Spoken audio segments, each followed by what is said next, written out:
Vamos a introducir nuestro estudio en esta noche hablando un poquito acerca del hecho de que Dios exige adoración de una forma adecuada.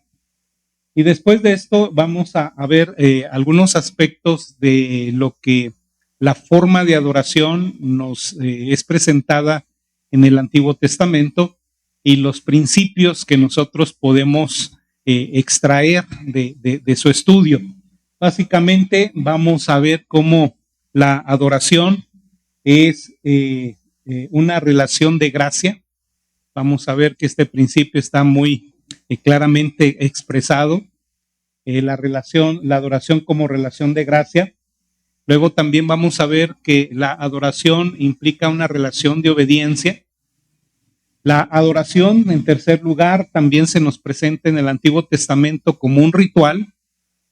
Se nos presenta también como alabanza, particularmente en el libro de los Salmos. Y en los profetas vamos a ver de una manera muy especial que la adoración se nos presenta en forma de proclamación, ¿verdad? Entonces, esto es lo que vamos a estar viendo en nuestro estudio en esta ocasión. Estaba leyendo una declaración de una hermana que habla acerca de un libro. Estamos considerando varios libros precisamente sobre este tema. Y en uno de estos libros encontramos uno que se titula algo así como la arquitectura del culto de adoración. Y inmediatamente llamó mi atención, ¿verdad? Por las dos cosas, por el tema de la adoración y por el tema de la arquitectura. Y en este libro, la hermana precisamente habla acerca de una analogía entre poder diseñar y llevar a cabo la construcción de un edificio a lo que es precisamente lo que es el diseño y propiamente el desarrollo de un culto de adoración. Y ella dice una frase muy interesante: el punto de partida para comprender lo que es la adoración cristiana es reconocer que la adoración fluye de la persona y la obra de Dios. Repito, debemos nosotros reconocer que la adoración fluye de la persona y también de la obra de Dios. Y esto es muy importante, yo espero que lo estemos metiendo en nuestra cabeza, porque, hermanos, para hablar así con mucha franqueza y sinceridad, si cada uno de nosotros expresara lo que a su juicio debiera ser la forma de adorar, yo casi estoy seguro que encontraríamos las diferencias de formas, así como el número de personas que nos encontramos aquí, ¿verdad? ¿Y por qué es eso así? No es que tengamos necesariamente una mala enseñanza bíblica, pero debemos entender, hermanos, que con todo y que somos creyentes, hijos de Dios, sin embargo, todavía los efectos de la naturaleza caída siguen patentes en nuestra vida. Y entonces, en cuanto a la iniciativa que nosotros podemos pensar de lo que es bueno para adorar, vamos a ver que muchas veces no necesariamente es lo que Dios quiere o lo que Dios ha diseñado como adoración. Así que lo mejor que nosotros podemos hacer es realmente ir a la palabra de Dios, porque ahí nosotros vamos a ver qué es lo que Dios demanda de nosotros. En los estudios que compartió nuestro hermano Joel, se vieron dos cosas muy importantes. La primera cosa importante es el hecho de que la verdadera adoración es una adoración a un Dios santo, ¿verdad? Este es un principio que nosotros debemos tener bien presente. La verdadera adoración es una adoración a un Dios santo. Y la otra, el otro principio que emana precisamente de este y que nosotros leímos precisamente en el Salmo 15, es que los adoradores del Dios verdadero son santos, ¿verdad? Adoran en santidad. Este es un hecho indiscutible. Pero entonces la pregunta que estamos tratando de responder a la luz del estudio que vamos a hacer en esta noche es: ¿Qué es lo que nos enseña el Antiguo Testamento de cómo se acercan los adoradores a un Dios santo? ¿Cómo es que nos hemos de acercar los adoradores a un Dios santo? En las semanas pasadas, hablando con alguna persona sobre un tema relacionado con las Escrituras, esta persona me hacía la observación o su comentario de que desde su punto de vista, no necesariamente uno tiene que conformarse a las formas que nos presenta la Escritura, sino simple y sencillamente basta la actitud del corazón. Esto en relación con el tema del bautismo, ¿verdad? Que era el tema que estábamos discutiendo. Pero piense por un momento, y es algo muy, muy similar en lo que tiene que ver con la adoración. Hay muchas personas que en relación con la adoración pueden decirnos, no importan tanto las formas en las que yo puedo adorar a Dios, si la actitud de mi corazón tiene la intención de adorar a Dios. ¿Ven ustedes la relación? Ambos conceptos, hermanos, son conceptos similares y son conceptos que realmente no vamos a ver que no son apropiados, no son correctos. Porque es cierto que el corazón está en la raíz de toda adoración. Y sin embargo, tenemos un amplio testimonio en las Escrituras de que a Dios le importa mucho la forma en cómo se le adora, ¿verdad? La forma en cómo se le adora. Bien, y en este sentido, hermanos, podemos hacer un señalamiento de dos cosas importantes con respecto a la forma de adoración. La forma de adoración es importante porque nuestra adoración afecta nuestra comprensión de Dios, ¿sí? Nuestra adoración, de alguna manera, afecta la comprensión que nosotros tenemos de Dios. Una de las cosas también que nuestro hermano Joel compartió en sus estudios es que una imagen distorsionada de Dios distorsionará la adoración, ¿sí? Una imagen distorsionada de Dios va a llevarnos a una adoración distorsionada. Ahora, lo opuesto es también muy, muy cierto, muy real. Una adoración distorsionada va a distorsionar nuestra imagen de Dios, ¿sí? Si mi adoración es distorsionada tarde que temprano, yo voy a distorsionar la imagen de Dios. Vamos a pensar un poquito en el pueblo de Israel y su historia. Usted sabe que cuando murió Salomón, el reino se dividió en dos.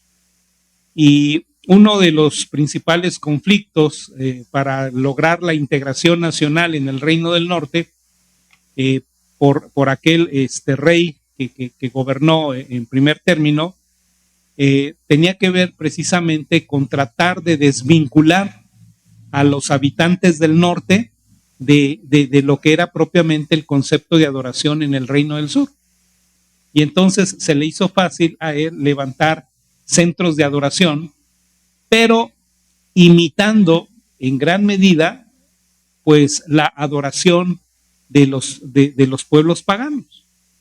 Así que tarde que temprano, en el reino del norte, se levantaron dos centros de culto, uno al sur y otro al norte.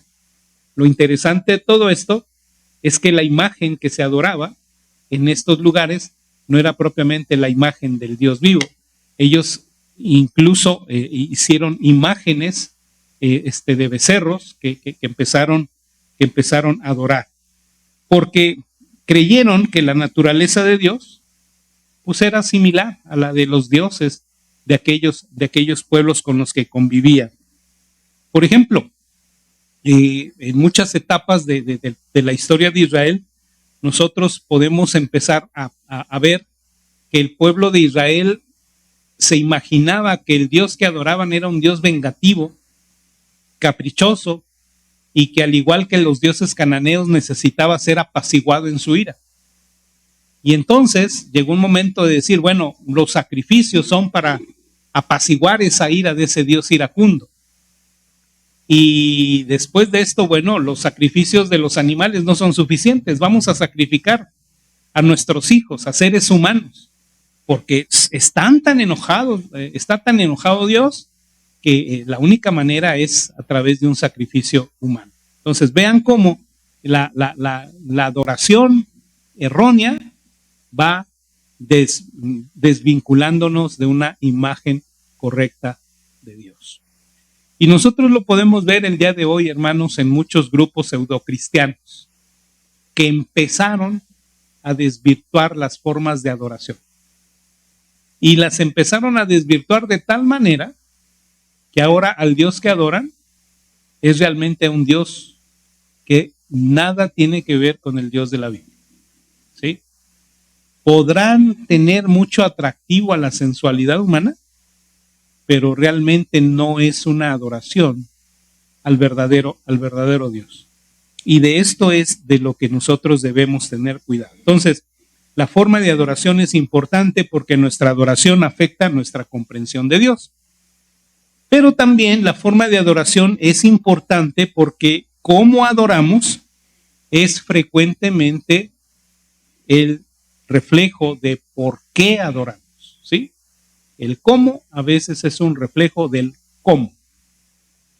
Por ejemplo, un corazón de amor se va a deleitar en presentar una adoración que le honre a Dios.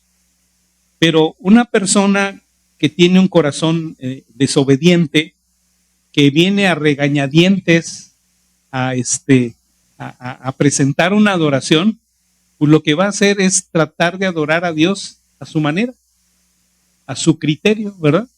A su criterio. Y entonces va a hacerlo, pues la gran mayoría de las veces, no como Dios quiere, sino como el hombre cree. Bien, ejemplos de estas situaciones las encontramos nosotros a lo largo de la Biblia.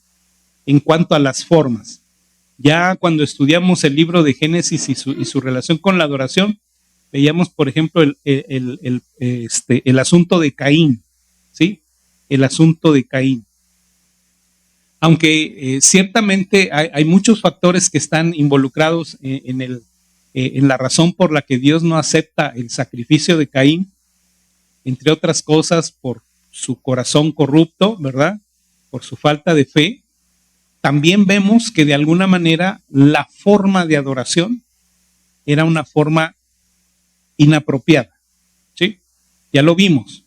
Primero, la forma que Dios estableció para tener un acercamiento con Él era a través del sacrificio de animales.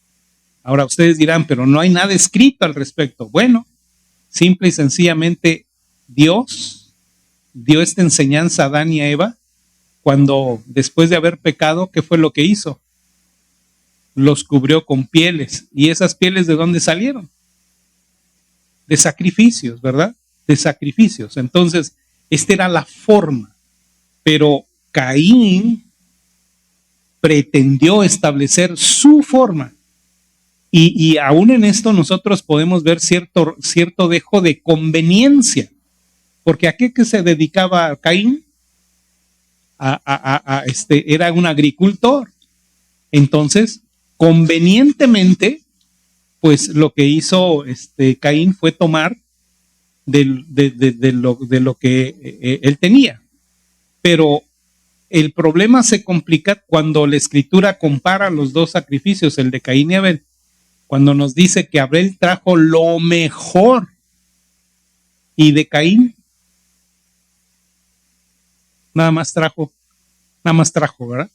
Nada más trajo. Pero no nos dice la Escritura que él haya traído lo mejor. Me explico, ¿sí? Entonces, ahí vemos un ejemplo de esta forma. Cómo el cómo de Caín está reflejando el porqué de Caín. Otro ejemplo que tenemos por aquí es el de Aarón. Aarón, en un momento dado, recuerdan ustedes cuando Moisés sube a recibir las tablas de la ley y se pierde por allá 40 días en el Sinaí, de repente empieza a tener la presión del pueblo que ya se estaba desesperando Y entonces, dice la Escritura que Aarón hizo un becerro de oro para usarlo en la adoración. ¿A quién? Al dios Ptah, al dios Ra, al dios Osiris. No, ¿verdad? ¿A qué Dios? ¿A qué Dios? ¿Cómo le llamó a ese becerro? ¿Cómo le llamó a ese becerro? No, le llamó Jehová. Este es Jehová. Le dijo al pueblo, este es Jehová. Vean ustedes la gran blasfemia. Pero entonces lo que nosotros podemos ver aquí es que Aarón se convenció de que podía adorar a Dios en una manera que fuera agradable al pueblo. ¿Sí? Y este es otro de los aspectos que nosotros vemos también en nuestra cotidianidad. ¿Cuántas veces en aras de agradar a un público, de agradar a la gente, se establecen formas que no necesariamente son del agrado de Dios, ¿verdad? Y entonces la Escritura nos dice que aunque Aarón decía, este es tu Dios que te sacó de Egipto, Dios no aceptó su adoración. Otro ejemplo de la Escritura, Nadab y Abiú. ¿Quiénes eran Nadab y Abiú? Eran dos de los 4 hijos de Aarón que tenían la responsabilidad de desempeñar el sacerdocio. Ahora miren ustedes ¿qué pudiéramos decir? Los antecedentes de este par de hermanos. Ellos tuvieron la oportunidad de ver al Dios de Israel en el monte Sinaí. ¿Sí? ¿Están de acuerdo conmigo? Recuerdan que en algún momento dado Moisés, Aarón y sus hijos subieron al monte Sinaí y tuvieron la experiencia de estar con el Señor.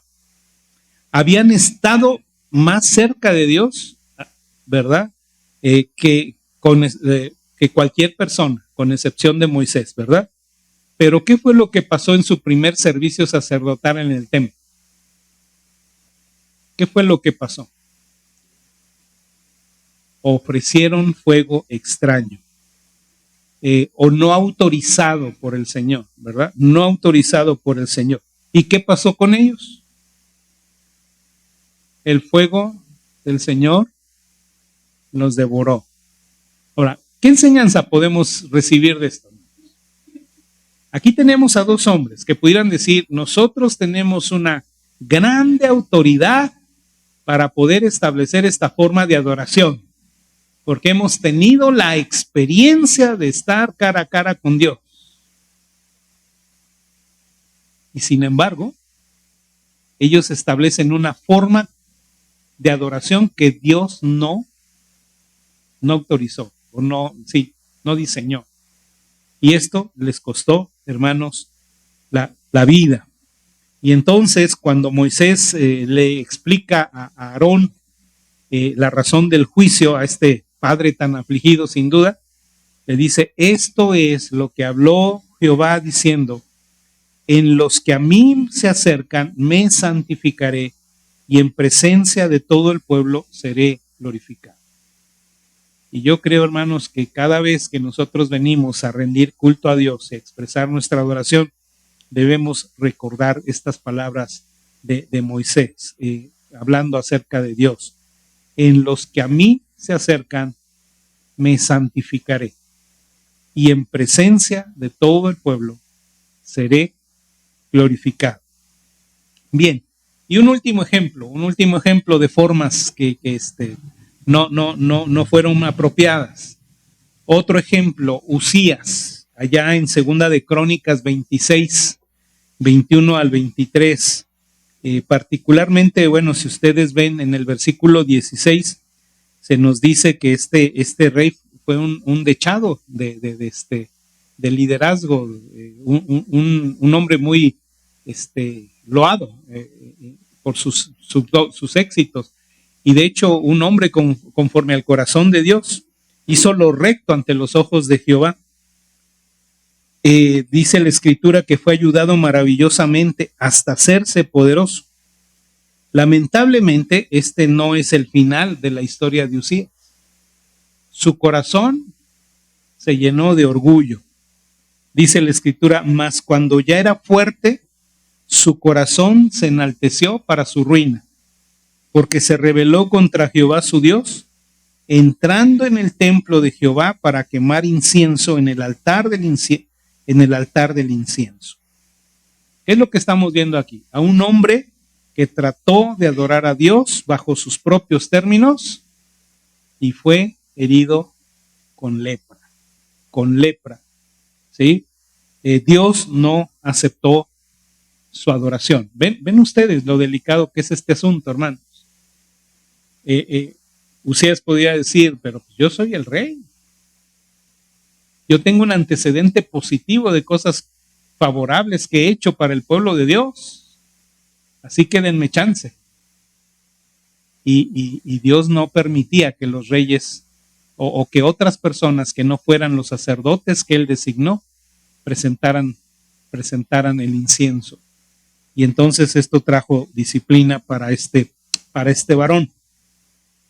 Y un último ejemplo ya más general, quiero que vean por favor Malaquías capítulo 1 versículos 6 al 14. Nos habla de la experiencia de los judíos después del exilio, que en esta porción son reprendidos por el profeta porque ellos empezaron a establecer su propio criterio del sacrificio o de los animales para el sacrificio, y dice que empezaron a traer animales con defectos, ¿verdad? Animales defectuosos. Y entonces, esto, ¿qué fue lo que demostró? Pues lo que puso en evidencia fue la actitud descuidada de su corazón. La actitud descuidada de su corazón. Y yo creo que esto también es un mensaje muy fuerte para nosotros, porque vamos a ver que en el Antiguo Testamento, cuando un israelita iba a presentar un sacrificio, no era nada más de que se presentara ya, él tenía que prepararse para eso, ir preparado para su encuentro con Dios en adoración por medio del sacrificio. Un ejemplo, si él iba a presentar un sacrificio por expiación de la culpa, él tenía que pensar, ¿qué animal debo presentar? ¿Cómo debe presentarse? ¿Sí? ¿Con qué debe ir acompañado? O sea, tenía que prepararse. Ahora, el asunto era que aquí, pues había que, si seleccionar un animal, pues él tenía que estar al cuidado del rebaño para saber cuál era el animal que se podía presentar. Entonces, todo implica una preparación. Ahora, hermanos, ¿cómo nos preparamos nosotros para nuestro culto a Dios? ¿Realmente tenemos una preparación? O simplemente tomamos la actividad de cúltica dominical como cualquier otra experiencia? Yo creo que esto tiene mucho que hablar a nuestro corazón. A Dios le importa cómo se le adora. Y estos ejemplos sugieren que, dejados a nuestros propios criterios, no nos acercaremos de una manera en que Él sea honrado. Porque lo que pudiera parecer apropiado para nosotros puede que no sea aceptable para Dios, ¿sí? Necesitamos entonces tener su dirección como nuestra guía para la adoración, ¿verdad? ¿Qué es lo que determina nuestra forma de adorar? El carácter de Dios. Y no nuestro deseo, no nuestro capricho, ¿sí? El carácter de Dios es lo que debe determinar nuestra adoración. Y para ello entonces tenemos que ir a la palabra de Dios para aprender a adorarle como Él desea ser adorado. Bien, permítanme presentar entonces la siguiente lámina. Vamos a ver algunas cosas pensando en el Antiguo Testamento. Esta es una primera parte, el próximo miércoles continuaremos, pero vamos a ver hasta dónde llegamos. Cuando nosotros vamos al Antiguo Testamento, hermanos, vemos que la adoración se nos presenta como una relación de gracia, ¿sí? La adoración como una relación de gracia. Pensemos en el primer cuadro bíblico de adoración. ¿Cuál es el primer cuadro bíblico de adoración, hermanos? Piensen por un momento. A ver, ¿quién reflexiona respecto a esto? ¿Cuál pudieran ustedes decir que es el primer cuadro que la Biblia nos presenta de la adoración? No.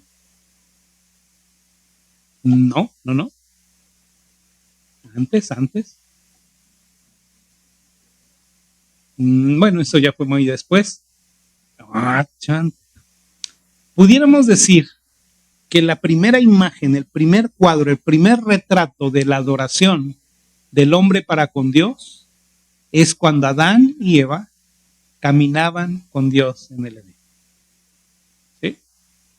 Esa es la idea de la adoración, un caminar con Dios, ¿sí? Una relación con Dios.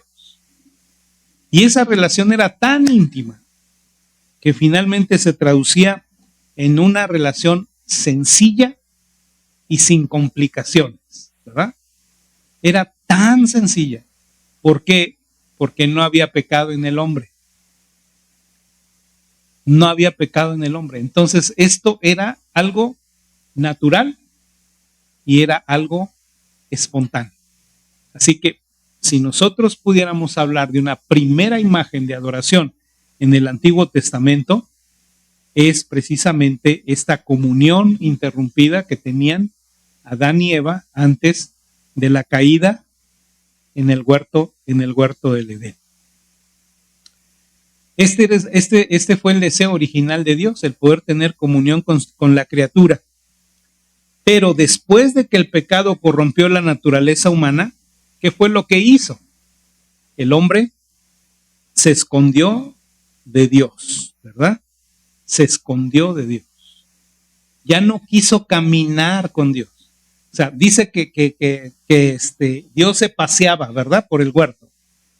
Y esta idea de pasear, ¿qué implica? Caminar, ¿no? Caminar. Curiosamente, a lo largo de la Escritura, el caminar con Dios, ¿verdad? Es un término que se utiliza para hablar de la relación del hombre con Dios. ¿Sí? Por ejemplo, leemos que Enoc caminó con Dios. Noé caminó con Dios. Y a Abraham se le mandó a andar con Dios, ¿verdad? O sea, caminar con Dios. Entonces, cada uno de estos ejemplos va a representar a una persona que desarrolló una relación con Dios, dedicando tiempo para comunión con Él. Una adoración correcta, entonces, podemos decir que se basa en una relación correcta con Dios. Si no hay una relación correcta con Dios, hermanos, no hay adoración. ¿Puedo yo cantar? ¿Puedo yo leer la Biblia? ¿Puedo llorar? Y sin embargo, si no hay una relación correcta, no hay adoración. No hay adoración. Ahora, Génesis capítulo 3, verso 8, nos demuestra que esta adoración estaba basada en esa relación, ¿verdad? Capítulo 3, verso 8 de Génesis nos dice lo siguiente. Dice, y oyeron la voz de Jehová que se paseaba en el huerto al aire del día, y el hombre y su mujer se escondieron de la presencia de Jehová Dios entre los árboles del huerto. Y entonces, este pasaje de alguna manera pues aclara que no fue precisamente el hombre que buscó adorar a Dios, ¿verdad? Porque el hombre se trató de esconderse de Dios. ¿Quién fue el que buscó al hombre? Y en un sentido pudiéramos decir, ¿quién fue el que buscó restaurar la adoración en el hombre? ¿Y a esto cómo le llamamos? Le llamamos gracia, ¿no? Le llamamos gracia. Imagínense, el hombre ofendiendo a Dios, el hombre desobedeciendo a Dios.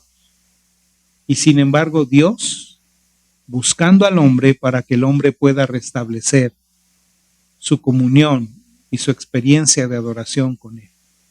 Por eso decimos, hermanos, que la adoración es una relación de gracia, ¿sí? De gracia. Hay 3 ejemplos que nos van a ilustrar esto. Vamos a ver el primer ejemplo. Dios hizo que la adoración fuera posible para Adán y para Eva. Después de la caída, piense usted en lo siguiente, Dios no tenía la obligación de buscar a Adán y a Eva, ¿o sí? Él había dicho, el día que tú pecares, ciertamente morirás. Y él bien hubiera podido, ¡pum!, fulminar a la pareja y hacer luego otra criatura, ¿verdad? Pero, ¿sí? Pero no lo hizo. Incluso, no tenía tampoco la necesidad de buscar que el hombre caído pudiera restaurar su relación con él para adorarle.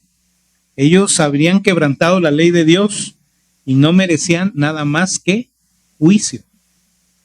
Pero después de que pecaron y se escondieron, la Biblia nos dice que Dios buscó al hombre, ¿verdad? Dios lo buscó. Y Dios le proveyó lo necesario para que el hombre pudiera restaurar su comunión con él. Entonces, él provee estos recursos. Vean lo que nos dice el versículo número 9. Mas Jehová Dios llamó al hombre y le dijo, ¿dónde estás tú? ¿Dónde estás tú? Entonces, siempre pensemos, hermanos, en este aspecto tan hermoso de lo que es la adoración. A veces decimos, Dios merece escucharme porque ¿cómo le adoro? Espérate. ¿Por qué le adoras? Porque Él lo hizo. Porque Él es el que te da la oportunidad de hacerlo. Entonces, no te vanaglories de que tú eres muy excelso, ¿verdad? Para adorar, no. Si podemos adorarle, hermanos, es sencillamente por su gracia, Él nos ha permitido hacerlo. Podemos ver también esto en la experiencia de Abraham, allá en el Génesis capítulo 18, versículos 1 al 8. En uno de los estudios anteriores, nosotros veíamos que la expresión que aparece allí en Génesis 18 con respecto a la expresión de adoración es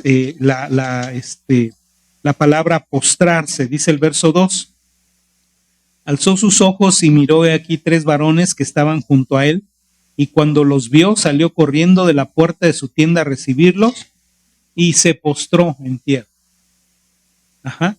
Y decíamos que esta palabra postrar es una palabra que se puede traducir adorar, es la palabra saká, que se utiliza precisamente para hablar de adoración. Y se utiliza por primera vez en este pasaje, ¿sí?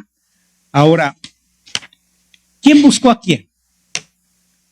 ¿Abraham buscó al Señor o el Señor buscó a Abraham? El Señor buscó a Abraham, ¿verdad? El Señor buscó a Abraham.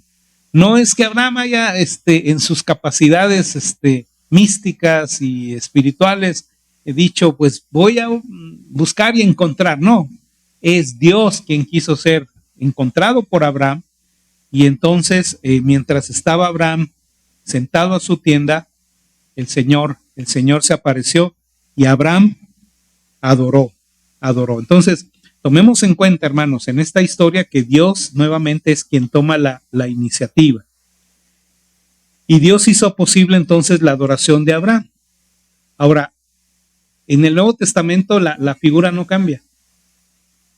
Si nosotros adoramos a Dios, es porque Él salió a nuestro encuentro para que nosotros le adoráramos. ¿Sí?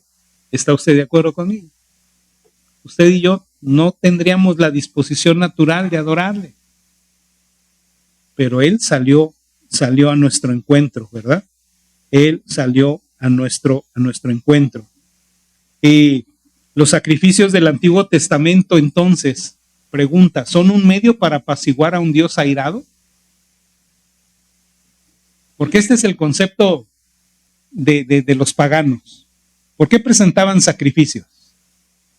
Y todavía lo vemos, ¿verdad? A veces en algunas películas que nos presenta Hollywood, ¿no? De esos tiempos. ¿Por qué esos pueblos presentaban sacrificios? Porque el volcán ya se había enojado y quería devorar al pueblo y entonces había que apaciguarlo y entonces había que presentar sacrificios.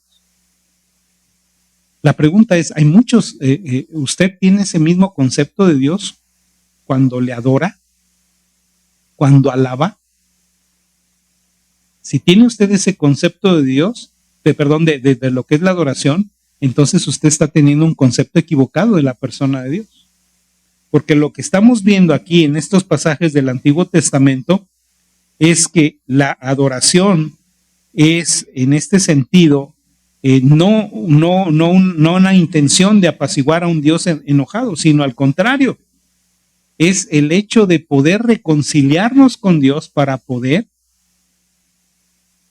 ¿verdad? Estar en esa adoración, en esa comunión con Él. Es un Dios que quiere estar en intimidad de relación con nosotros. Y esto es algo diferente. O sea, este es el medio para que me reconcilies, para que te reconcilies conmigo y estemos en comunión. Otro ejemplo, otro caso del Antiguo Testamento lo podemos ver en la persona de Jacob. ¿Cuántas virtudes tenía Jacob para ser un adorador de corazón?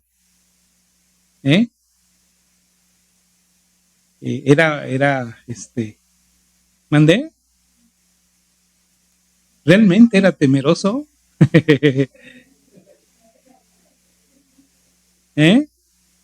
Era mentiroso, era tramposo,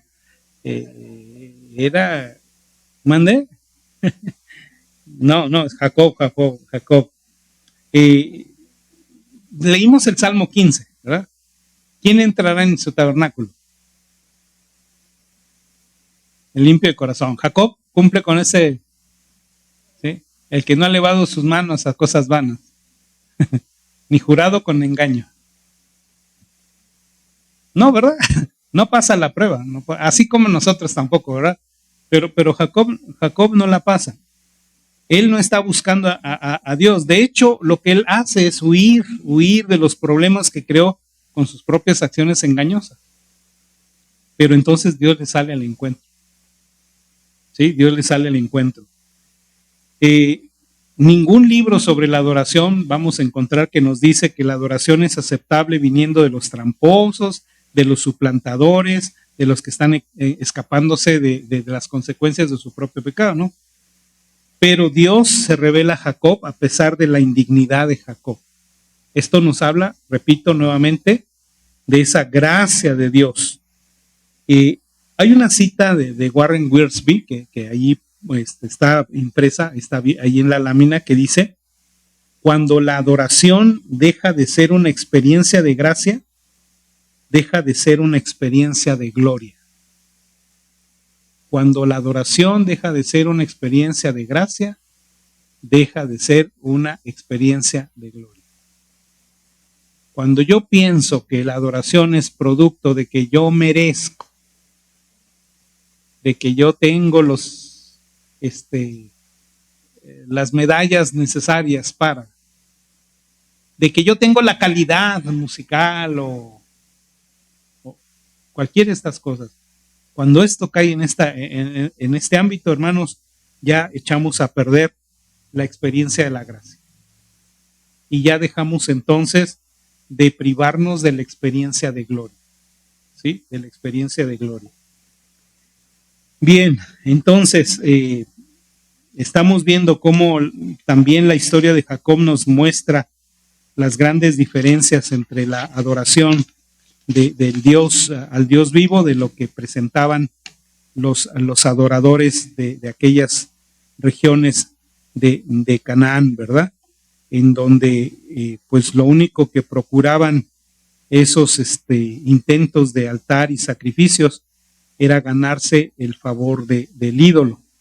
En contraste, pues lo que Dios hace es revelarse a sí mismo y a su pueblo por medio de la adoración. Y ahora, aquí hay una situación muy importante. Yo creo que con esto vamos a terminar y nada más vamos a tratar de hacer una aplicación personal.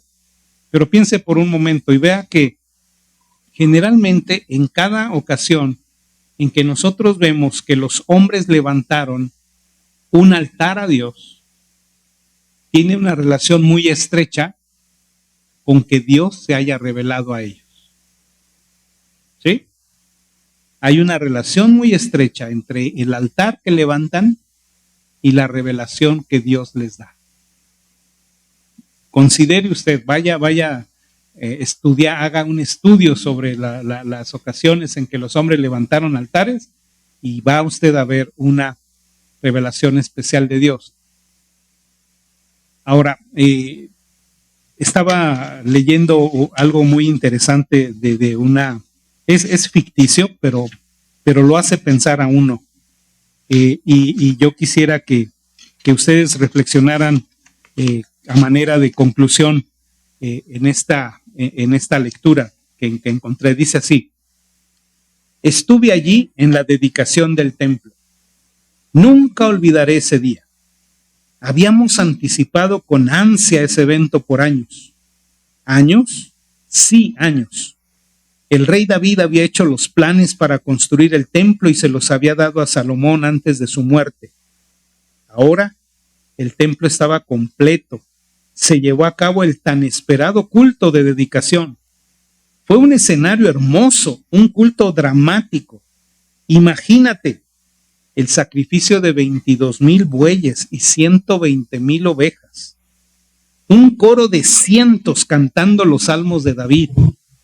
Una orquesta de címbalos, arpas, liras y 120 trompetas. Sacerdotes y levitas vestidos con el mejor lino blanco. Uno de los edificios más bellos jamás construidos. Vasijas de oro y plata para cada acto de adoración. Fue un culto hermoso, pero la belleza del programa no es lo más importante en mi memoria. Lo que más recuerdo es que cuando los músicos comenzaron a tocar y a cantar, la gloria del Señor llenó la casa de Dios. La presencia de Dios llenó de tal manera el templo que los sacerdotes no pudieron cumplir con sus deberes. Un culto a Dios había sido dominado por Dios. Han pasado años desde ese culto memorable. No digo que cada culto al que he asistido desde ese día está marcado por las mismas señales visibles de la presencia de Dios. Ese fue un día especial. Sin embargo, en cada culto al que asisto, espero experimentar la presencia de Dios. A veces su presencia es dramática, a veces es tranquila, a veces su presencia se siente en el canto, a veces habla a través del sermón, a veces son tocadas mis emociones, a veces su verdad habla a mi mente y mi voluntad, a veces me voy alentado, a veces salgo con la conciencia convicta. No importa la forma en que Dios elige estar presente, valoro su presencia. Tal vez nunca vuelva a ver un ejemplo tan dramático de la presencia visible de Dios, pero puedo entrar en su presencia cada vez que adoro. ¿Verdad? Piense usted en su experiencia cúltica de adoración, hermano. ¿Qué es lo que le puede a usted producir gratificación de participar de una experiencia de adoración? ¿Buena música? ¿Que se canten los himnos que a usted le gusta, le llenan? ¿Que escuche un mensaje que le es atractivo? ¿O realmente, hermanos, Lo que nosotros buscamos en nuestra experiencia de adoración, independientemente de todo lo demás, es que podamos tener un encuentro con la presencia de Dios. Repito, habrá ocasiones en que va a ser muy dramático. Habrá ocasiones en que pueda ser muy sencillo, simple, pero que podamos nosotros salir de cada experiencia de adoración cúltica con la convicción de que la presencia de Dios fue manifiesta en medio de nosotros. Vamos a seguir tratando este asunto de las formas en el Antiguo Testamento, pero aquí vamos a dejarle.